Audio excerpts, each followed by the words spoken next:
Farmhand Winery in a quiet Kennewick neighborhood embodies the definition of a vine-to-wine boutique winery. Steve grew up in the orchard and on the spot with his wife Rainey founded Farmhand Winery and a bed and breakfast called the Cherry Chalet. I want to talk more about the name and where that came from and the background behind it. Tell me more. I was a little boy, 8 years old, and we were right here on the hillside pruning peaches at the time. Well, I was old enough to trap gophers, and to prove that you caught the gopher, you would cut the tails off.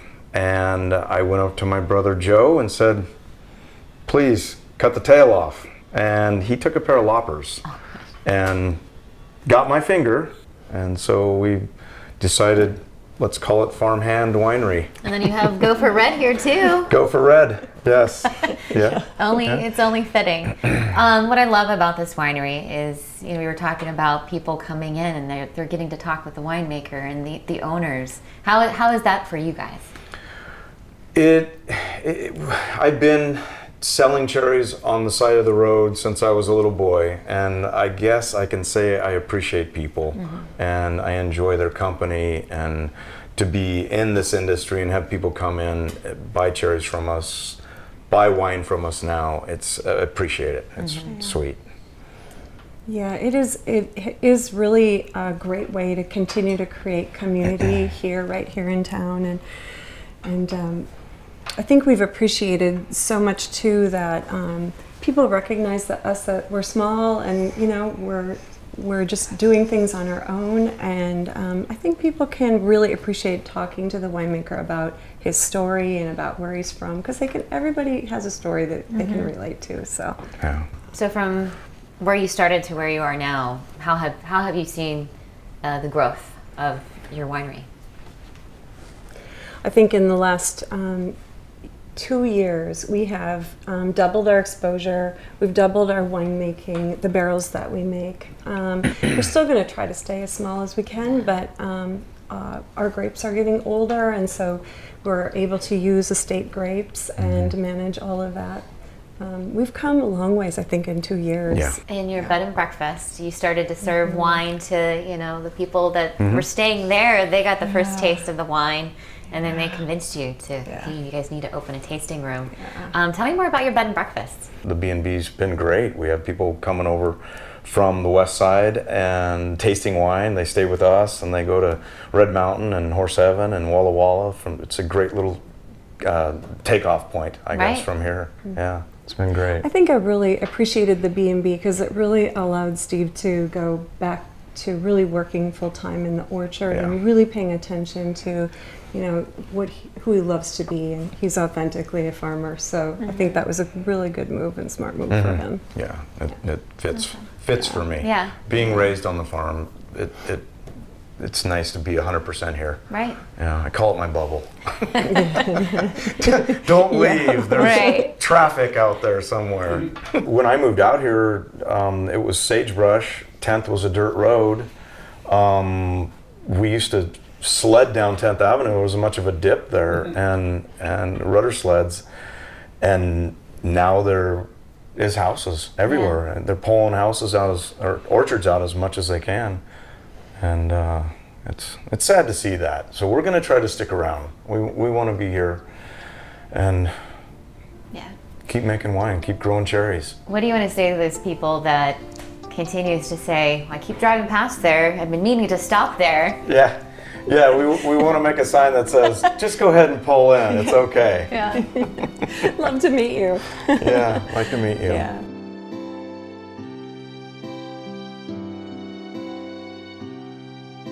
Just off the highway on the road between Red Mountain and Walla Walla, you'll find two of the area's oldest wineries next to each other. Rob Griffin and his neighbor, Jerry Bookwalter, were among the pioneers of Washington wine. Rob Griffin began his career in Washington wine in 1977 and is the longest practicing winemaker in the state. One of the biggest reasons why we're here today is you guys are celebrating 35 years. How exciting is that for you? It in some ways amazes me that we've been at it this long. My wife and I, Deborah Barnard, hence Barnard Griffin, founded the winery back in 1983, and we didn't actually get a building built until 1997. So for a number of years, we were carrying it around in the back of a pickup truck, if you like. But our growth has been slow but steady, and at this point, we're one of a few mid-sized, entirely family-owned mom and pop, if you would, wineries in the state. So how did you get started in the wine industry in the first place? Well, I got started, I grew up in Northern California, and I had an uncle who planted a vineyard in the Napa Valley. And I got very, very interested in wine at a young age, and actually went to the University of California at Davis to study winemaking. And while there, got fascinated with the idea of wine in the cool northern climate of Washington. So I came up to Washington way back in 1977, thinking I'd be here a year or two, and here I am all these years later. You guys have vineyards kind of scattered throughout the state that you source from. We do. I've always been a believer in the Washington climate and appellation, if you would, written kind of large. So I like to blend different regions one with another. There are a few reasons for that. I often feel I make a better wine by blending different vineyard sites together. You know, we're working with the benefits of one and the benefits of another. Let's suppose a cool site with high acidity and a warm site with a lot of mature fruit flavor. Put them together and you have nice acidity and mature fruit flavor, just you know, as a concept. So we work with vineyards really all over eastern Washington. We also have a 70-acre vineyard of our own that's an estate vineyard. When you guys first started, did you get a chance to work with any of the other founders in this area to kind of get you started? Well, sure. Way back when I got here in 1977, there were fewer than 10 wineries in the state, so we were a pretty cohesive small group, and even through growth up to a certain point. Now there are perhaps 950 wineries, and I would be lying if I said I knew the people at half of them. The time was we really all knew one another. We worked, everyone worked with Dr. Walt Clore and Dr. Chaz Nagel from WSU, and just back in those days, it was a very cohesive industry, and we all were pretty much aware of what one another was doing. This even extended down to Oregon. We knew what was happening down there, and they knew what was happening up here. Right. Now, some of the changes that you've seen, you know, in the climate and stuff, and things that you've had to do to kind of go along with it today. Well, for example, the first vintage I worked in Washington was 1977. And we started harvest of an early season variety basically the 1st of October. It was a cool year, and that was a bit of a late start. But now we would pick that variety in the 3rd week of August. So that's 5 weeks earlier in 40 years. Definitely some of that has to do with how we grow the grapes, but most of it has to do with the fact that the climate's getting warmer and warmer. What's important to you as a winemaker? Oh gosh, that's that's a big subject, but really quality of fruit is where it all starts. So our job starts in the vineyard trying to maximize the benefits of a variety on a given site. And it's not just about crop load, it's about cultural practices and amounts of water and all kinds of things. So we work with very capable growers, and we like to think we have a pretty good program in grape quality. One of our founding philosophies is to keep the wines reasonably priced. So in order to do that, we can't invest in every exciting new technology that comes along. And I'm kind of a believer in mid-century technology, if you would. So we do have some very modern things going on around here, but this is a traditional industry, so we use traditional practices. Now, second generation, I know Megan's coming down the line. How excited are you for that? Well, I tell you, I'm very excited. You know, I've been doing this for over 40 years, and I'm looking forward to relaxing a little bit. It's, you know, it's the kind of thing you may never want to completely give up, but I'd like to see somebody else work those 20-hour days.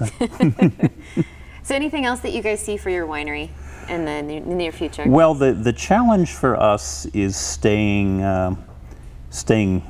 relevant in a changing world. You know, we're a traditional family business, and it's hard to compete with some, you know, large corporate entities that have almost infinite amounts of dollars to throw at promotion and so on and so forth. And really all we've ever had going for us is, great quality wine, our own commitment to keeping the quality improving, and providing a product people want at a price they can afford. So that's really the future for us, is continuing to improve on what we do. Rob Griffin's daughter, Megan Hughes, is the assistant winemaker and enologist for Barnard Griffin. We asked what got her interested in joining the family business and what her plans are for the winery in the future. What I love about this winery is that you're family owned, and now you're second generation kind of gonna take over the winery. I am, yeah. So I came on about 8 years ago, worked my way up to the assistant winemaker. So that kind of entails everything from being out in vineyards to lab analysis here. I do a lot of the white winemaking come harvest time, kind of all hats when you're a family business. So what was it like growing up with your dad being a winemaker? Yeah, the wine industry is such a fun industry and really kind of approachable. Even though obviously it's wine, you can't drink it till you're 21, there's still so many fun aspects. So I was out in vineyards as a kid, sledding down vineyard roads, working on the bottling line, just really helping out, putting labels on cases when we were small. It was definitely a business that was started out of a love and a passion for wine, and I got to see that. And how lucky am I? Right. Any fun memories that you can remember being out maybe in the vineyard or here in the tasting room? Oh my gosh, they're still going on, right? I still get to work with my family every day. A specific fun memory, most of them have to do with the insane amount of work I had to do and got paid in M&Ms, but it's like you see hard work, but they love it, and eventually you realize you're gonna have to do something. So do something you're passionate about and that you love, and that's wine. So when did that, being on the vineyard and helping your dad out, turn into this is what I want to do? Probably in high school. I started, coming to the winery at lunch breaks, watching fruit get dumped. The harvest atmosphere is just so energetic. And it's just so amazing to see this fruit that you've watched throughout summer come in the fall, and you get to watch the growth. And white winemaking, it's pretty instant because we can ferment and release a wine within 4 months. And then reds, you kind of have to wait, be patient, put it in oak, sit on it. It's all good. Right. And working alongside your dad, how's that been? It's good, right? And I have enough freedom to kind of do what I want and then still have that support of somebody who's been in the industry for 42 years. So one of my first harvests in the Columbia Valley was 2011, which was a really cold year. And a lot of my young industry friends were saying, we've never seen a year like this. This is way colder. We don't know what we're doing. We're supposed to be picking by now, but the fruit's not ripe. And I just went to my dad and I was like, this is really cold, right? He's like, yeah, but I've seen it before. So to kind of have that history and support is great. Right. What are some of the things that you would like to do kind of with the winery, maybe in the future? Kind of what do you envision? Oh, I've got big plans. So it's all about growth and awareness of Washington in the national market and international market. And this is such an amazing place to grow grapes, and the world needs to know about it. It's the Columbia Valley. It's amazing agriculture ground. Mm-hmm. And you do a lot. Being a female in the winemaking industry, you're now starting to see a little bit more of it. Are you doing anything to kind of help other women that may want to get in the wine industry as well? Yeah, so, and a lot of people think that being a female in the wine industry is rare, and it's really not. You just have to look for it. And so, I can roll a barrel, I can do anything a male can do, and it's not that rare to be a female winemaker, and the more you kind of look for them, the more you see that they're out there. A lot of our best growers are run by females. Mm-hmm. Mm-hmm. What are you most excited for? Because we're pretty much in the thick of things now with the wine industry here in this area growing. What are you most excited for? I'm most excited to kind of see the recognition that Washington is getting. And the Columbia Valley and the Washington wine industry isn't competing against each other. We're competing with each other on a broader, bigger market, and letting the world know what we can do here.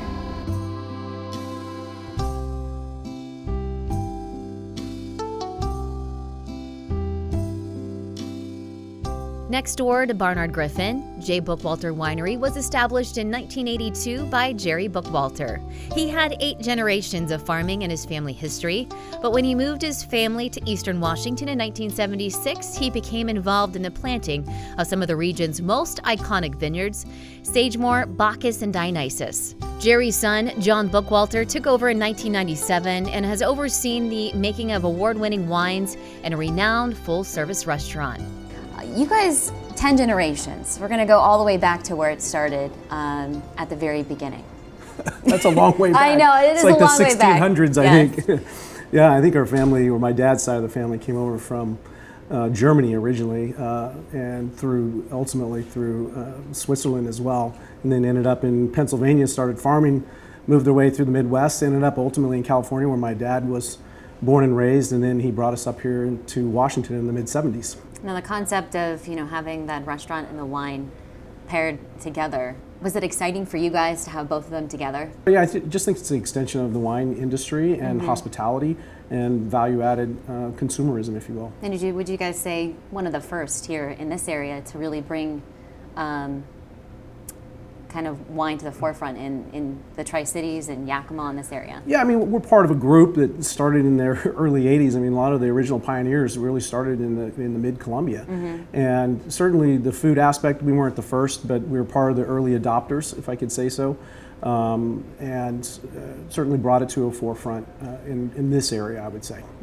What are some of your best wines that you produce? And I'm proudest of our Syrah, our single vineyard antagonist Syrah that comes from Elephant Mountain, Joe Hatchup's vineyard. Our volume 4, 3-4, it goes sequentially numbered, our single vineyard Cabernet from Dionysus.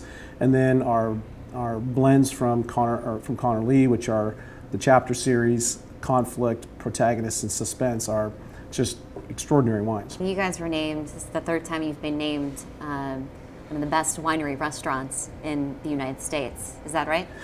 That is correct, and just in the last 2 years, and I think it speaks volumes to our team and the continuity really and the consistency that the kitchen's putting out. And we were the only one in Washington to have such recognition over the last couple of years. So you don't really see this very often, and especially in this area. No, not in this area. I mean, we're not on the beaten path. Yeah. I mean, food writers really have to go out of their way to come out here. It's easy to go to Seattle or San Francisco or New York or LA or what have you, but to get here, it's a planned trip, and the visitor bureau's been great to bring in and do fam tours, and that's how we typically get exposed to these food writers as part of a whole planned trip through the area. So no, it's not common, but certainly when they're here, I think they've appreciated what we've been able to put forth.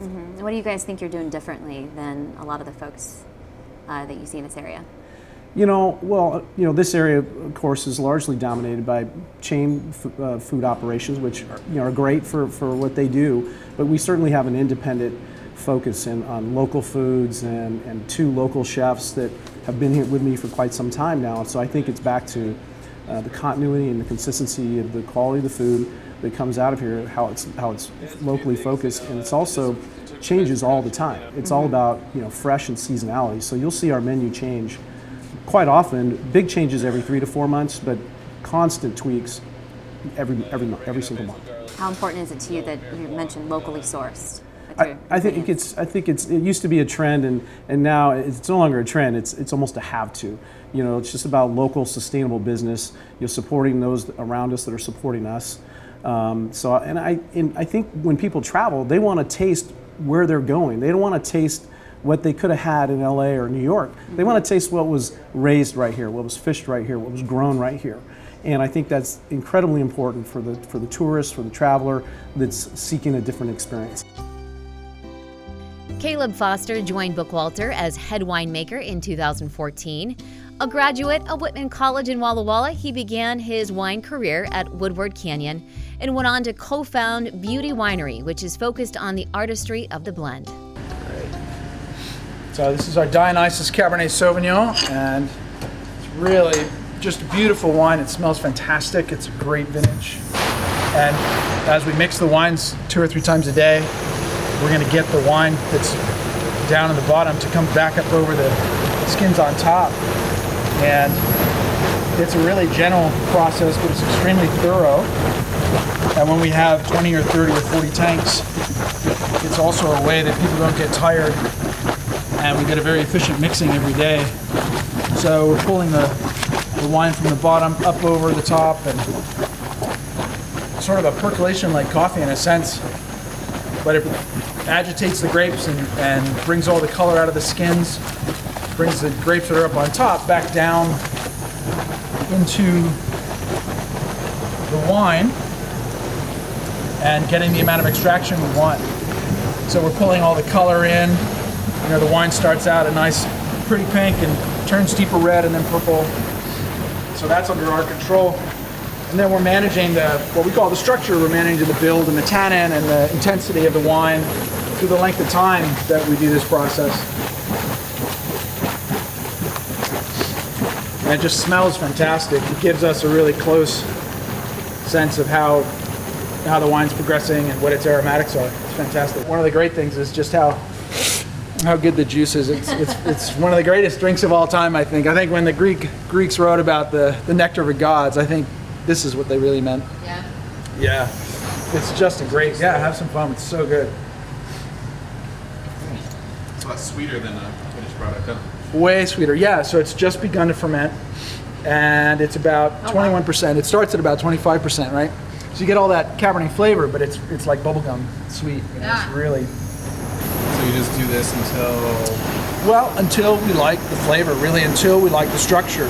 And red wine is all about the mixing and the character of the skins. So we spend all year in the vineyard working to make the grapes as ripe and as dense in color and as full of flavor as we can.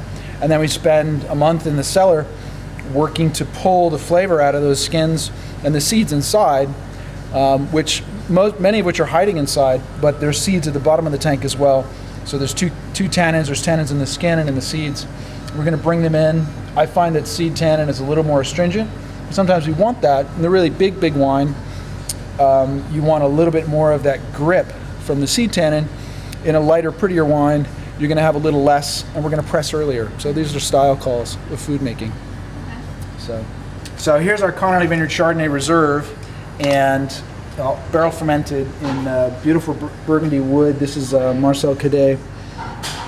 So we'll take a sugar sample. How far along is this?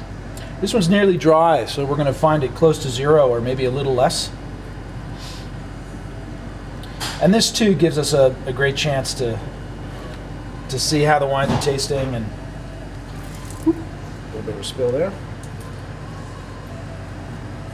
So we're getting a below 0 reading, which water is 0, and alcoholic beverages being thinner than water are under 0 in the reading of a hydrometer. So we're getting close to dryness here. We started up here at around 24%.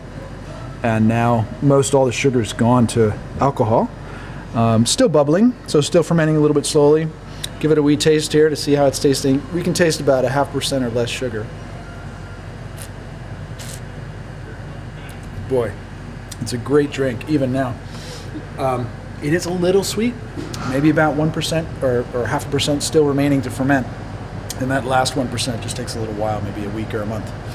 So that's how we check our Chardonnays daily and make sure that the ferments are going well, there's no spoilage, and that the flavors are right, and we're moving to dryness in the right pace. I want to bring up, you guys were just named or put in the top 100 list of wines in the world from Wine Spectator magazine. Tell me more about that. Well, it's a real honor to be part of the top 100. They review over 10,000 wines every year from all across the globe, of course, and they whittle it down to 100 wines that they think are their favorites, based on quality and value, of course. And this year they chose our Reader's Cabernet Sauvignon from 2015 as number 69 in the world, which is, again, a great honor to be part of the top 100. And you guys are the only winery in the Tri-Cities to be on the list. Yeah, but real honored because there was 4 from Washington State, and typically Washington produces about 4 or 5 top 100 wines in the world, which is pretty amazing given that we're about 50,000 acres in the ground, 1,000 wineries, but really a small region that drives top 100 wines in the world.